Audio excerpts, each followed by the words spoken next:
Welcome to this year's first edition of Cache Rendezvous. I'm Jason Borba. And I'm Tamara Bradley. A family is recovering from some pretty intense winds that blew through their farm earlier this week and did some heavy damage. This is one of the two barns that collapsed at the Nalder family dairy farm in Lewiston Monday morning. The farm has been up and running since 1973. 60-mile-per-hour winds took out fences and the two barns. These two structures have been a part of the farm since they started over 30 years ago. This barn was built in 1980, so it's only been there 34 years, so it's an old barn. And that one down there was built probably about 1970. Calves were tied up to hay bales placed against one of the barns when it collapsed, but all of the baby cows were pulled out and relocated to a steel barn without injury. Nalder says he had insurance for both of the collapsed structures, but will probably only get enough money to pay for one of the new barns. You've just finished having dinner at the restaurant and the bill comes in. How much are you going to tip? I'm here with Brandon Fonda, who's going to give us some more insight on how much people actually tip. That's right, Jason. I actually had to go undercover for this because I couldn't expect everybody to just tell me the truth about how much they tip. But it's kosher to tip about 15% of your bill. But how much do you really tip, or do you tip at all? I spoke with some servers to see how generous you are and to see how much they actually expect for a tip. For most, that's the sound of unwanted pocket change, or an extra little bonus for the workers. But for others, I rely solely on my tips for income. Working in restaurants like these pays a set wage of about $2 an hour. So most waiters expect 20% of your bill, no one complains.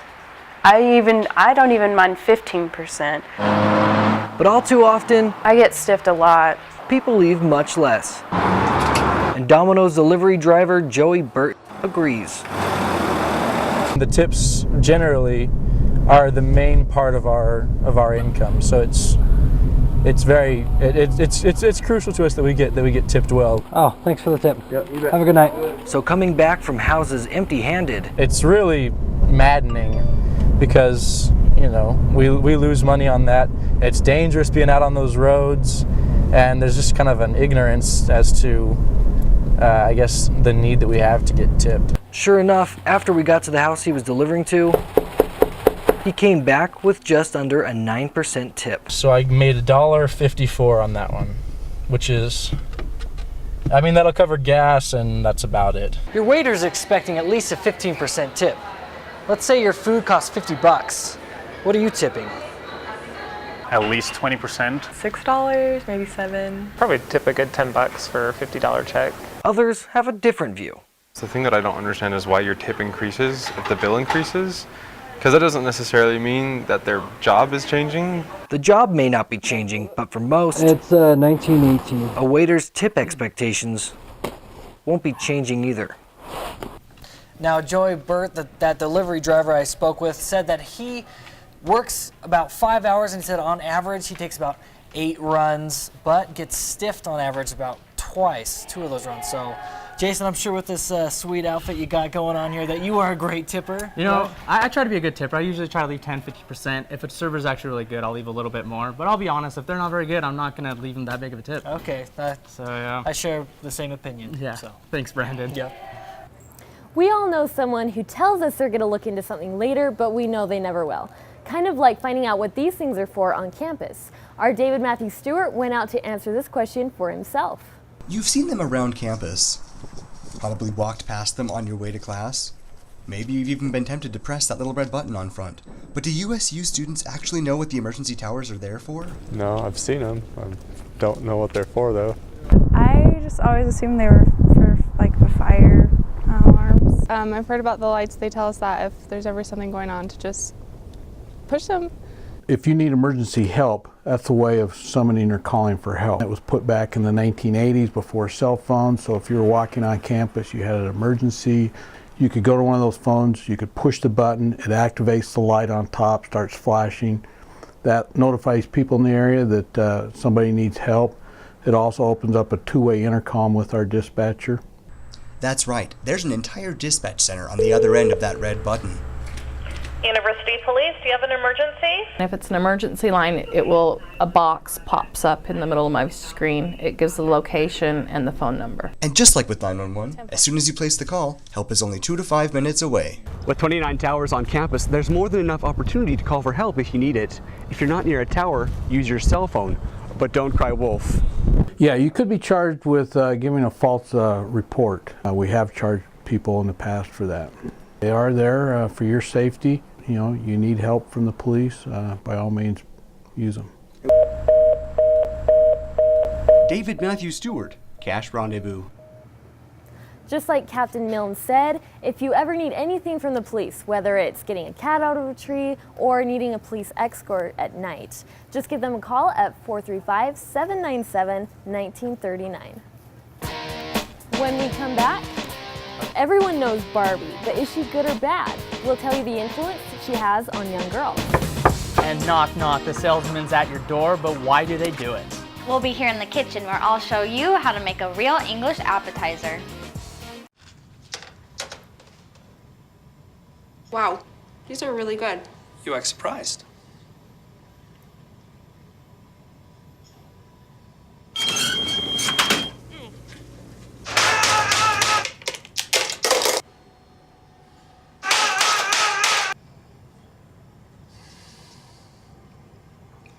Practice makes perfect. You don't have to be perfect to be a perfect parent. There are thousands of teens in foster care who don't need perfection. They need you. Ever wonder what makes us, the Smurfs, so happy? The forest, of course.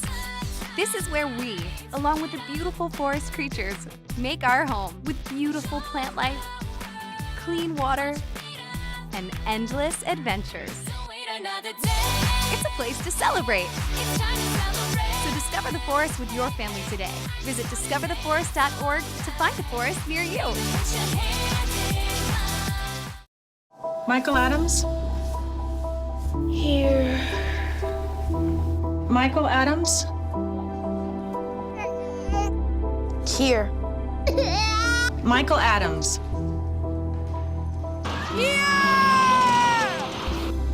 Michael Adams. Students who miss 18 days of school in any grade risk falling behind and not graduating. Absences add up. Keep track at boostattendance.org today. Welcome back. Summer is right around the corner, and that means the beginning of summer sales are coming along with it. Companies are going to be trying to sell you vacuum security systems, anything that they think you may need, and they're going to do all they can to sell their product to you.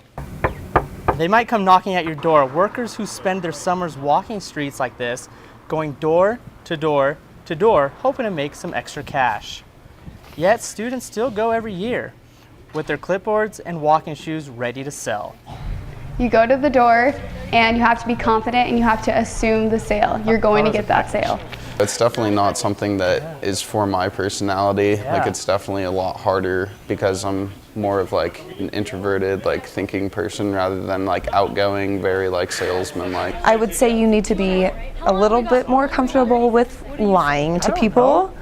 Same if you're going to do installations. We did have to cover for the salesman, kind of fudge things a little bit. I just wasn't making the money that I could be back home. Like, it was too much of a risk at that point. Well, Barbie is celebrating her 55th birthday this year. Did you know that? I did not know that, actually. She holds her age pretty well, actually. Really? Yeah, she does. She's really good looking. That's why Ken loves her so much. Exactly, clearly. Well, she's been pretty iconic for over 55 years. But there is a new study that shows she might have a negative effect on girls' careers. We went in depth to tell you more. Barbie! Life in the dream house! Girls have been playing with this now iconic platinum blonde doll since 1959. Barbie, you're beautiful. Barbie is just part of our culture. She's meant to be the perfect American girl, which seems to be Blonde hair, blue eyes, lots of makeup all the time. Just her perfect face and her perfect hair. But is Barbie's perfect life misleading girls about the real world? A pink elevator. The ultimate Barbie closet. She has a pretty big wardrobe. And Barbie's lifestyle seems pretty expensive if it were real life. We got $200 for the hair stuff, and then maybe $500 for all the clothes. And would Barbie have a career? She'd be a fashion designer. Maybe better at being a princess. A recent study had 37 girls ages 4 to 7 play with either Supermodel and Dr. Barbie or Mrs. Potato Head. They were then asked about career options. The girls who played with Barbies said they couldn't do as many jobs as boys could when they grow up. However, girls who played with Mrs. Potato Head chose nearly the same number of career options for both boys and girls. It's limited but interesting because it duplicates some of the findings in other studies that were similar about the impacts that dolls might have on girls' self-esteem or their body image. Toys have power, just like any media has power over us. What we consume in our daily lives impacts how we see ourselves and the world around us. So the question is playing with Barbies going to inhibit our children's future? Perhaps, but only if there is not somebody there doing education and countering those messages. There have been hundreds of studies done on Barbie showing the good and the bad on girls, but you know, I like her anyways. I think she's pretty great. Okay, so the weather's colder now. Bowling is a pretty popular sport. Well, some people would say it is a sport. Some people would say it's not a sport. Good thing we have Misty here who is actually bowls, and she's going to let us know if it actually really is a sport or not. Well, I might be a little biased because I do bowl, but I personally would say it's a sport. I think there's a lot of characteristics that you incorporate into bowling that you incorporate into other sports as well. You may think bowling is simply rolling a ball down a lane, but there's more work to it than meets the eye. Bowling requires several different skills that can present quite a challenge. One skill bowlers need is good hand-eye coordination. When bowlers throw their ball, they're actually aiming at two things: the pins and the boards on the lanes. This means that a bowler's target is both 60 feet long and only 1 6/10 inches wide. To consistently hit the pocket, bowlers must get their ball within 4/10 of an inch of their mark every single throw. With such a small target, it leaves plenty of room for error. Another challenge bowling can present is the amount of physical activity involved. When you think of throwing that 12-pound ball consistently over and over in one night's bowling, which is generally 3 games, there's a lot of physical exertion there. I see people that don't get very much physical activity and they come in here and bowl a game or two with their family and they're sweating around the collar and down the back of their shirt, and it's surprising. It makes them realize, oh, there really is quite a bit of physical activity. In a tournament of 3 games, a bowler walks an average of 4 miles and lifts an average of 4 tons. But competitive bowlers usually bowl more than 3 games. They can bowl anywhere from 6 to 15 games in one day. That can start to take a physical toll on the bowler. So while knocking down pins may not seem like a sport to some, others take it all the way to the professional level. Well, Misty, I didn't realize that you could work up, I don't know, it's like a really good workout during It really bowling. is, and it can be tough. I can't tell you how many blisters I've had for bowling that many games. I mean, this thing looks pretty light, but it's not. How big is this one? Okay. Yeah, right. This is 13 and a half, so it's one of the heavier ones. I use like a 7, so I'm Yeah, proud me of too. you. Wow. Sometimes a 6. But whatever. Right. Yeah, you can have this back. It's pretty fun though. Okay, Definitely a thanks, fun sport. Thanks. When we come back, Ileana will have your weather report. The current temperature in Logan is 55 degrees.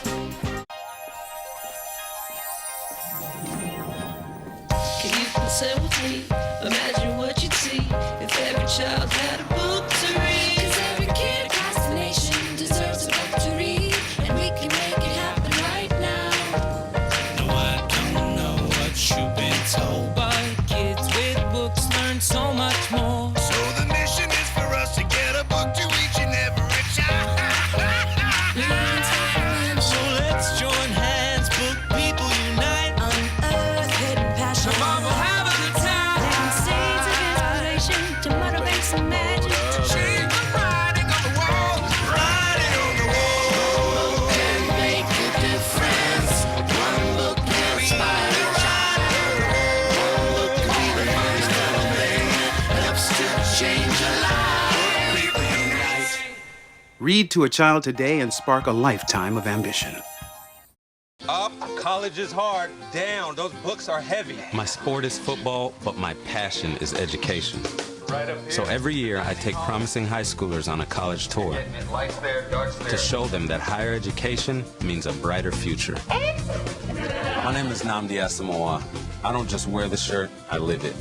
You can be a reader, tutor, or mentor too. Take the pledge at liveunited.org/volunteer. Do you wear this? You know what, guys? There's a lot of tree branches and dry brush over here. We should probably move the bonfire over there.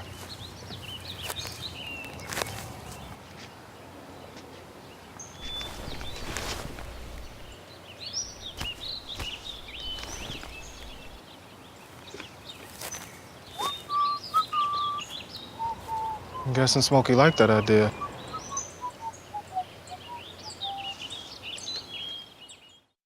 Welcome back. Our producer thought we were a little too comfy in our chairs, so she made us come outside. I know, but I can't blame her. It's really nice out here. I'm like working on my tan. Yeah, it's so I feel like I need to take off my tie, my shirt, just lay down on the ground. Well, don't do that. Okay. Okay. Well, Ileana's got our weather forecast, so let's bring it to her. Great, thanks Jason and Tamara. Well, here we are on our national radar. As you can see on the East Coast, there's a lot of spring storms and showers going on, especially here in New York, Pennsylvania, and Ohio. But enough of the East Coast. Here on the West Coast, just backing up over here, on the West Coast, we have some showers, especially in Seattle and Oregon, which is no shocker there. They have tons of rain all the time. All right, and bringing it on over to our state radar, here in Utah, where we reside, we have just slight weather. As slight weather is called, that means there's really not too much going on, not a lot of rain, not a lot of snow. But as you can see here, just west of Salt Lake City, we have a little bit of a rain shower going on. And then as we move more into northern Utah, Brigham City, Ogden, and of course Logan, we are experiencing some slight snow showers, just like we had yesterday, where there was that little bit of gust, a little bit of wind, a little bit of snow. All right, moving on to the 7-day forecast. Here we are. And starting off, we are at Thursday, and as you can see, the entire week is pretty mellow. We have just slightly cloudy or slightly sunny days, so that means you should bring a coat, bring a jacket. It's going to be a little windy outside, but the sun is still going to be out there, so you can break out your shorts. And definitely, as you can see here on Monday it is just going to be partially sunny, but there shouldn't be too many clouds, and there's definitely no chance of rain. So you can break out your flip-flops and all of your summer clothes. And here stepping off, we have our highs, and the highs are going to be in the mid-50s the entire week, with the peak, of course, being on Monday. Your lows are looking at high 20s and low 30s. That means at nighttime, make sure you pack a sweater. Alrighty then. Well, I hope you all enjoyed your spring break, and we're coming back to Logan, Utah. Enjoy the weather. Thanks, Ileana. Well, I heard you went to Vegas last week. Yes, I did. I went there for the Mountain West tournament, watched the boys, or the men and the women play some basketball. Both of them, yeah. So when we come back, I'm going to be back inside for ATV Sports, and Bradley Wells will be joining me to talk a little bit more about the tournament and how our Aggies did. Live with a human for a while and you get to know a few things. Like, I know she's actually not a morning person. I know she does strange tricks for no treats. I know that water makes her howl like crazy. I even know how the floor stays so clean. She's quick. But the one thing I will never for the life of me know is how she gets so tiny and inside that box. Natalie, how do you get so tiny? Welcome back. This is ATV Sports, and I'm now joined by Bradley Wells, who also went with me to Las Vegas for the Mountain West tournament last week. Yeah, there were a lot of games played, and this was Utah State's first season in the Mountain West. And they were trying to pull off a couple of upsets. Yeah, both the men and the women came in as 8 seeds, so they didn't have much to lose in Sim City. Yeah, it was a pretty crazy tournament. Let's roll that tape, Chris. The Aggies entered the tournament as the 8th seed and took on the 9th seeded Rams. USU started strong, taking a 9-point lead with 11 minutes left in the first half after this tip-in by Kyle Davis. But Colorado State rammed their way back, tying the game at 31 at halftime. We started out really well, and they answered the bell and got it even at half. And And I thought they were very good in the second half, very physical. In the second half, the Rams took an 11-point lead with only 2:40 left in the game after these free throws by J.J. Avila, and the season looked over for USU. But after this steal by freshman Jalen Moore, an offensive rebound by Moore, and this three by Spencer Butterfield, the Aggies only trailed by 1 point. Butterfield hit these 2 free throws after CSU's Daniel Bejarano received a technical foul, and the Aggies led by 1. USU completed the improbable comeback by hitting their free throws and closing out the game on a 16-3 run. They knocked down the free throws, we didn't. They took care of the ball, we didn't. So for the last 2 minutes of the game, we just didn't show up. About everything that could go right went right for us, and everything that could go wrong went wrong for them. The win set up a third meeting between USU and number 1 seed San Diego State. After 10 minutes, the Aggies trailed by only 6 points, but then Xavier Thames and the rest of the Aztecs took over the game, blowing out USU 73-39, setting the record for the largest point differential for a Mountain West tournament game. We had been lit up by their three-point shooting at their place, and we wanted to make it very difficult for them to get uncontested threes, and we did. Sin City has claimed yet another victim as the Aggies end a disappointing first season in the Mountain West. After being dismantled by the Aztecs, USU will look to rebuild as they lose 4 starters to graduation. The women were also in action earlier this week, and Jason Borba is here with more. Yeah, Brad, the women also came in as the 8th seed and one of the hottest teams in the Mountain West, winning 4 of their last 5 games. And with an ace up their sleeve such as Jennifer Schlott, the Aggies were all in the first round against New Mexico. The Aggie fans were few and far between, but they were ready, unlike their team. Here, Elise Nelson is going to get picked off by Sarah Holiza and finds Anisha Brown streaking down the court for the easy layup and 11-point lead. It wasn't all bad for USU as Jennifer Schlott continued to shine and put on an MVP-type performance. She was dropping buckets and dishing out dimes, including this beautiful pass to Franny Valulu. With the seconds winding down before halftime, Schlott finds McKinley Williams in the corner for the hoop, plus the harm. She would convert at the line to cut the Aggies' deficit to 4 at the break. That was huge for us, like really, really big. I think we were sort of getting down a little bit on our momentum, and she really brought us into half with a good feeling. USU used that momentum to take their first lead of the game on this layup by Ingrida Strikas. We didn't come out the first 4 minutes ready to play. That's been our Achilles heel. The Aggies would hold on to the lead for the remainder of the game, but the Lobos made it interesting in the closing moments. But Brown's 3 to force overtime is off the mark, setting up a USU date with number 1 Colorado State. We got 22 hours to rest up and prepare and get after them. The Aggies came in 0-2 against the Rams, but traded blows with the number 1 seed all game. Neither team led by more than 6. After scoring 17 points in the first half, Schlott was kept in check after the break, but it didn't matter as Stephanie Barristow took over offensively, scoring 17 of her career-high 19 points. Her fadeaway jumper, nicknamed the Bear, was unguardable. But with a minute to go, USU's upset bid fell apart as their 3-point lead was erased after this and one by Sam Martin. Schlott couldn't respond on the next possession, and the Rams made her pay for it, getting another old-fashioned 3-pointer to end the game and the Aggie season. So, Coach Fink said that it was a tough season for the Aggies as their record did not show how well they really played in the Mountain West. Yeah, they really kind of picked up steam at the end of the season. It was really tough to see them lose to Colorado State. It's such a close game. Yeah. On the men's side, after that big win over Colorado State, it was a really big letdown to get blown out by San Diego State. Yeah, but there's not many expectations on both these teams, so we can't be too heartbroken about it. Yeah, and both teams will look to rebuild as they lose big scores. All right, thank you, Brad. Coming up after the break, we'll take you to the kitchen and show you how to make some sausage rolls. Take a look under your bed. Find stuff under there? What about jobs? No? Now try your closet. Still no jobs, just more stuff? Well, you really have both. See, stuff is defined as household articles considered as a group. Sometimes this stuff is no longer needed. Wait, no longer needed? That can't be right. Because remember those jobs you were looking for? Those are really needed. And they're the stuff inside your stuff. Our job is to unlock those jobs. And it starts when you donate your stuff to your local Goodwill. Here's how we do it. When you donate to Goodwill, we sell your stuff to provide job training for people right here in your community. So just by teaming up with Goodwill, you help create jobs. And isn't that worth parting with the leftover keytar from your 80s cover band? Goodwill. Donate stuff, create jobs.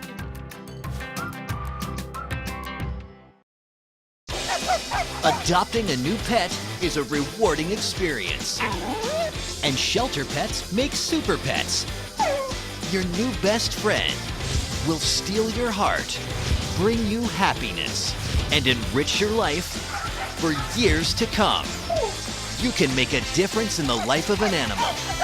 Adopt and bring home a shelter pet today. To find out more, visit theshelterpetproject.org. Welcome back. We've got Becky Eisenhower here with us. She brought us, what are these? It looks like a treat. They're called sausage rolls. They're from England. So Can I have it? No, not yet. Not quite yet. After the package. They look super hard We can to try them. They're really easy, but I can show you how to make them right now. Welcome to the kitchen, everyone. Today we're going to make a pretty simple appetizer, which comes from my mom, who's from England. They're called sausage rolls, and they're really simple to make. All you need is sage sausage, an egg, and some puff pastry. The sausage that you need to get is called sage sausage, and it already comes pre-seasoned, so you don't have to worry about that. So first of all, let's just get started. We're going to be making this sausage into little balls so we can put it on the pastry. Hopefully you're not afraid to get your hands a little bit messy because the sausage is a little bit greasy, but we all know that that makes food taste better. So you're just going to put them in little balls about 1/2 inch in diameter and put 2 on each strip of pastry. These sausage rolls are really good for appetizers anywhere you go, for parties, for luncheons, anything at all. Everyone seems to really like them. These are especially popular in England for New Year's. That's when my mom used to always make them. And we always use brown sauce, or as Americans call it, steak sauce. And they're really good with that. So now that we have the sausage all in the pastry, now we need to cut the pastry in half so that we can make the rolls. So you're just gonna take your knife, cut the pastry in half. Really simple. And you're gonna take each strip and make sure it's fully torn apart. And you're just gonna roll it over. And then you'll pinch the sides like so. And then you just do that for all of them. All right, then comes our egg. We're just gonna crack it. Make sure none of the shell gets in there. Put that off to the side, and we're just gonna whisk it up.